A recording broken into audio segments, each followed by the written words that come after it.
시청자 여러분 안녕하십니까? BOA 뉴스투데이 시작합니다. 미국 의회가 행정부에 북한의 대륙간 탄도미사일 ICBM의 대응 강화를 요구하면서 관련 예산안을 처리했습니다.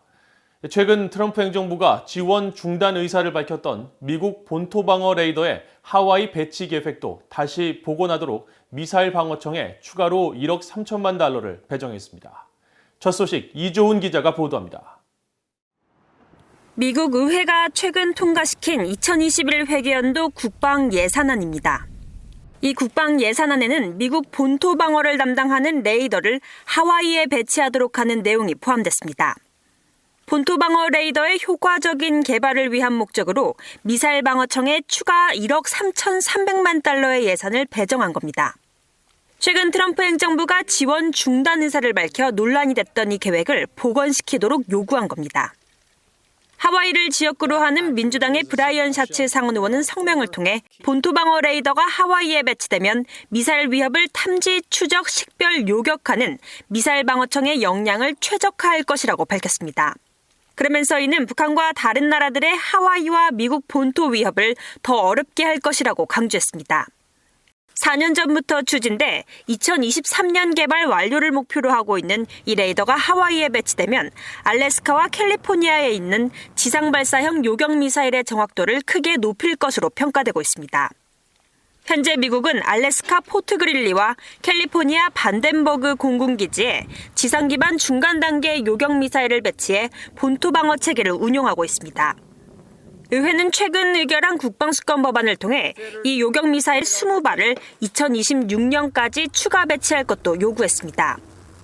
북한의 대륙간 탄도미사일 ICBM 대응을 강화하기 위해 이지스 구축함에서 SM-3 블록 2A 발사와 같은 해상 배치 무기 체계를 통한 다층적 미사일 방어 체계 강화 작업도 속도를 낼 전망입니다. 미군이 지난 11월 중순 태평양 하와이 인근 해상에서 북한의 가상 ICBM을 이지스함에서 발사한 SM-3 블록 2A로 격추하는 실험에 처음으로 성공한 것을 계기로 이런 시스템 구축이 본격화되는 겁니다. 의회는 국방수권 법안을 통해 국방장관이 이런 시스템 구축과 배치 계획에 관한 세부 내용을 기술한 보고서를 내년 3월 1일까지 제출하도록 요구하고 이후 관련 예산의 나머지 50%를 지원하도록 했습니다. 2021 회계연도 전체 미사일 방어 예산은 미사일 방어청이 요청한 액수보다 13억 달러 많은 104억 6,460만 달러가 책정됐습니다. 트럼프 대통령은 미사일 방어 예산 삭감을 요청했었지만 의회는 오히려 전년도에 비해 미사일 방어청 예산을 약 6천만 달러 늘린 겁니다. BOA 뉴스 이조은입니다. 신종 코로나 바이러스 사태 후 세계 각국이 대응책 마련에 총력을 기울이고 있는 가운데 그동안 미국은 미북 비핵화 협상 교착이 장기화되고 있는 상황에서 북한의 인도적인 코로나 방역 지원을 지속적으로 제안해왔습니다. 이를 통해 미북 대화도 모색했지만 결국 북한의 거부로 코로나 방역 지원은 성사되지 못했습니다. 안소영 기자가 정리했습니다. 미북 비핵화 협상 교착 상황이 1년 넘게 유지되는 동안 미국은 북한의 밝은 미래를 제시하며 대화 협상 복귀를 지속적으로 촉구해왔습니다. 신종 코로나 바이러스 사태가 세계 각국으로 번지면서 북한이 국경을 봉쇄한 지난 1월 말 이후 미국은 북한의 코로나 바이러스 방역 협력을 제안해왔습니다. 국제사회와 함께 보건 의료 체계가 열악한 북한을 도우면서 대화 재개를 위한 방안도 모색해왔습니다. We've done that through the World Food Bank and made clear that we would do all that we could to make sure that their humanitarian assistance could get into that country as well. 도널드 트럼프 대통령은 자신과 북한 김정은 국무위원장의 개인적 관계를 강조하면서 실제로 김 위원장에게 코로나 방역 지원 내용의 친서를 보냈다고 밝히기도 했습니다. Did you send a letter to North Korea's Kim Jong-un seeking cooperation with the coronavirus? And if so, what type of... With numerous countries. If they need help, we'll give them help. North Korea, Iran, by the way, and others. We are open for helping other countries. 이 같은 공개적인 인도적 지원 제안 외에도 미국은 대북 인도적 지원을 위해 국제사회의 대북 제재 면제 등 유연성을 보였습니다. 지난 9월에는 1년에 한 번 특별 승인의 경우 여러 차례 북한을 방문해 구호 활동을 펼칠 수 있도록 하는 조치까지 발표했습니다. 당시 스티븐 비건 국무부 부장관 겸 대북 특별대표는 신종 코로나 바이러스와 집중 호우 등에 따른 큰 수해로 북한이 어려움에 직면했다면서 지원단체 활동을 최대한 도울 준비가 돼 있다고 강조했습니다. 또 뉴욕 채널을 통해 코로나 방역 등 인도적 지원 논의를 위해 북한에 회담을 제안한 것으로 알려졌습니다. 지난달에는 유엔 안보리 대북제재위원회가 대북제재 면제 기간을 기존 6개월에서 9개월로 연장하는 방안을 승인했는데 이 역시 미국의 제안으로 이루어졌습니다. 미 의회 상하원에서도 대북 인도적 지원을 강화하는 법안이 상정됐습니다. 대북제재 면제 품목을 확대하고 면제 기한을 1년으로 연장하는 등의 내용이 핵심으로 북한의 코로나 바이러스 확산을 막기 위한 지원 강화를 강조하는 의원들의 목소리가 담겼습니다.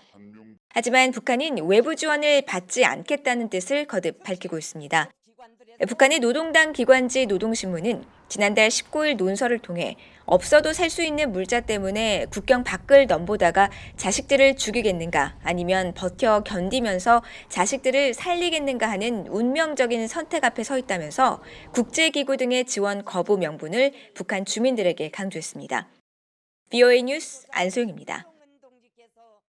6.25 한국전쟁 당시 한국인 피난민들을 탈출시키기 위해 벌였던 흥남 철수작전 70주년을 맞아 당시 작전을 지휘했던 지휘관 가족이 흥남 철수작전은 최대 규모 민간인 철수작전이었다면서 그 의미를 되새겼습니다.